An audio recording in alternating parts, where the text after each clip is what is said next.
I'm Ed Musio. As my best-selling book, Iterate, gained popularity, managers and leaders started asking me for tips, actions they could take to help make their management teams better. So I created this series to help you and your team iterate and improve, one small step at a time. This episode is Meet for a Reason. You can see it in any social media feed. People hate meetings. From memes of this meeting could have been an email, to comparisons of meetings, to everything from root canals to tattoo needles. They're the thing we love to hate. But I think we don't hate all meetings, just bad ones. It's just that there are too many bad ones. Here's one small step to keep your meeting from being one of them. Never hold a meeting until you define and share the purpose and agenda. Let's get into the particulars. This is not hard, but it does take a little time. Before your meeting happens, write down the purpose of the meeting. This is a one-sentence reason for the meeting's existence.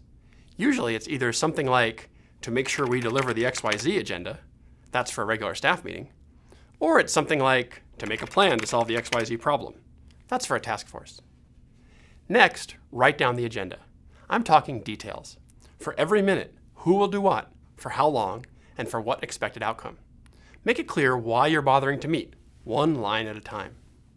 But Ed, you say, we'll never stick to the agenda. Sorry to be the one to tell you this, but you're going to be wrong. Being wrong is not a failure. Editing the agenda mid-meeting in front of everyone is not a failure. But not having a plan, that's a failure. Your goal isn't to be right. It's to have a framework so that you know if you're on or off track, and so that everyone knows what to expect. Speaking of which, after you write your agenda, send it out. Get it to everyone no less than 24 hours in advance. That way, people have time to prepare, or time to call you and renegotiate your expectations, and then prepare. Like I said, it takes a little time, but it's not that hard. Still, there are some pitfalls to avoid. First, and worst, assuming people know the purpose. Does your staff know exactly why you have a weekly meeting? Do the people in your problem-solving meeting know why it was called? You'd be surprised at how often the answer is sort of, but not really. When you remind them, you align them. It's free, it's easy, and decades of research and experience have proven it's helpful. Second, not setting aside time to do this, especially for a new meeting or if you're new at it. If this feels like wasted time, think of the economics. If you spend 30 minutes planning and it saves your 10-person meeting just 6 minutes of unstructured rambling, that's 60 minutes, a 100% return. And you might save 30 minutes or an hour.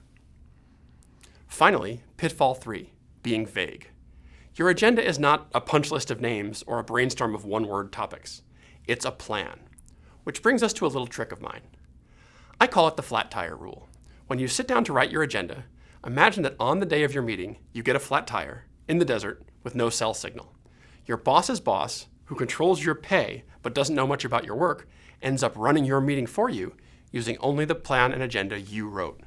Be that specific. So, how will you know if it worked? Remember, the question is not whether the meeting follows your exact agenda. Instead, see if attendees are better aligned to their shared purpose, if they show up with similar individual understandings of why they're there.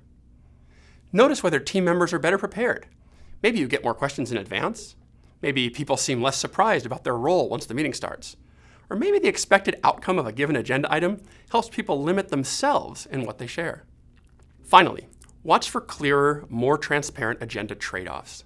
Instead of just running over time at the end, see if, during the meeting, you hear people saying things like, I think we should take a little time from the next item to finish this one, or can we push this topic until next week? When these happen, you'll know your work is paying off. And it will pay off because it supports disciplined meeting management, a key component of group decision-making, one of the 5 key practices of iterative management. So, never hold a meeting without defining and sharing the purpose and the agenda. If you have a meeting tomorrow, get to it today. Write down the purpose statement, write down the agenda being very specific, and send it out. Then, watch your meeting get better and watch your team iterate.